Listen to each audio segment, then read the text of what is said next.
nikmat umur. Dan di antara nikmat umur adalah nikmat masa muda. Padahal kita tahu masa muda adalah bagian daripada umur, iya tidak? Masa muda bagian daripada umur. Tetapi kenapa dikhususkan akan ditanya tentang masa muda? Padahal umur kan dimulai dari kita dari kecil sudah umur sampai meninggal juga semua umur kita 60 tahun, 70 tahun. Tetapi dikhususkan ditanya tentang masa muda. Kenapa bisa demikian kata para ulama? Karena masa muda ini adalah masa yang harusnya seorang bisa produktivitas untuk bertakwa kepada Allah. Kan lagi kuat-kuatnya, lagi semangat-semangatnya, lagi punya waktu luang. Ya mungkin belum menikah, belum banyak kesibukan, belum banyak anak. Adapun masa sebelumnya dan sudahnya banyak uzur. Sebelum sudahnya banyak uzur. Contoh, orang umur 0 sampai 15 semuanya uzur, belum balik. Masih ini, masih belum balik. Masih belum bisa berfikir dengan teratur masih. Kalau sudah 40 50 tahun ke atas apalagi 60 masa uzur. Sudah pergi ke masjid sudah susah ya. Kemudian mungkin untuk ilmu sudah enggak masuk-masuk ya. Berat ya. Suruh hafal Quran enggak hafal-hafal, belajar bahasa Arab 3 tahun masih kaifah haluk melulu ya.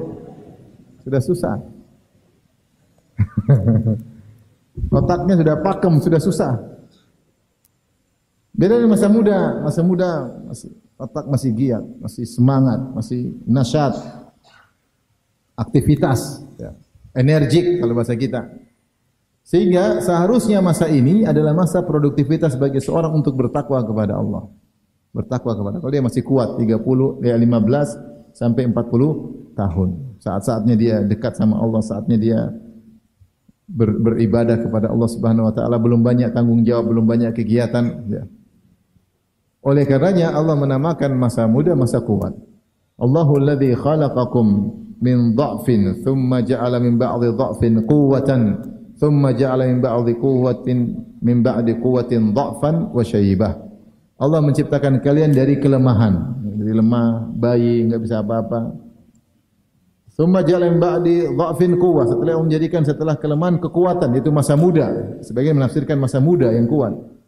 Tsumma ja'ala min ba'di quwwatin dha'fan wa syaibah. Kemudian setelah itu lemah kembali. Setelah umur 40 tahun biasanya mulai turun kekuatan. Ini kita rasakan yang sudah lewat 40 tahun. Sebagian kawan, mungkin di antaranya juga saya ya. Ketika sebelum usia 40 tahun, kita keluar ada makan enggak pernah mikir, enggak pernah bawa obat kemana mana, jalan-jalan sana sini, mau tidur tidak teratur, tidak ada masalah. Karena masih apa kuat. Ketika setelah 40 tahun mulai banyak sinyal-sinyal yang bunyi. Mulai mudah ini, tahu-tahu ada asam urat, tahu-tahu ada kepala pening, tahu-tahu kolesterol, tahu-tahu darah tinggi, tahu-tahu banyak penyakit yang tersembunyi tiba-tiba keluar. Setelah usia berapa? 40 tahun. Menunjukkan bahwasanya metabolisme di tubuh kita sudah mulai melemah. Onderdil yang ada dalam diri kita sudah mulai aus kalau bahasa bengkel ya. Sudah mulai aus, tidak kuat seperti ketika masih muda. Si muda makan apa aja enggak ada masalah. Periksa pasti normal. Begitu sudah 40 tahun ke atas, salah makan sedikit ada bunyi. Sudah mulai ada bunyi. Kenapa? Karena kekuatan semakin melemah. Maka usia muda ini adalah usia yang produktivitas.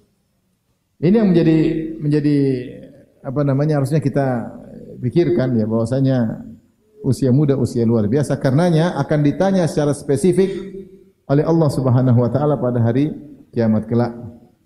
Karena pada masa muda terkumpul dua kenikmatan yang luar biasa. Yang kata Nabi sallallahu alaihi wasallam Sahih Bukhari, nikmatani maghbunun fihima katsirun minan nas. Dua nikmat yang banyak manusia merugi pada dua nikmat tersebut, artinya tidak digunakan sebagaimana mestinya. As-sihhatu wal faragh, yaitu kesehatan dan waktu luang. Baik. Kesehatan dan waktu luang itulah yang terkumpulkan pada masa muda ya. Pada masa muda. Ketika sehat luar biasa di puncak-puncak kesehatan. Waktu luang juga sangat banyak pada masa muda. Tidak terlalu banyak tanggung jawab. Yang udah 40 udah punya anak banyak ya. Kemudian banyak urusan, banyak dicari orang, banyak utang. banyak tuntutan keluarga, Tapi ketika masa muda, kesehatan, waktu luang banyak. Inilah nikmat yang banyak dilupakan oleh orang dan orang banyak merugi pada dua nikmat tersebut dan dua nikmat tersebut terkumpul pada masa muda. Dari sini, jika seorang bisa mengoptimalkan kenikmatan yang Allah berikan kepadanya, yaitu kenikmatan masa muda, dan dia bisa selamat dari arus gejolak syahwat yang luar biasa, maka dia menjadi orang yang spesial, yang diberi perhatian khusus oleh syariat, oleh Allah Subhanahu wa taala, akan mendapat naungan pada hari kiamat kelak. Tapi kalau antum lihat ada orang usia 50 tahun sering ke masjid, ya itu sudah seharusnya. Terus masih mau nakal lagi sudah 50 tahun. Sudah seharusnya ke masjid. Tidak usah heran. Heran itu kalau anak muda ke masjid. 50 tahun masih belum ke masjid, itu yang bikin heran. 50 tahun kok enggak ke masjid, heran. 50 tahun.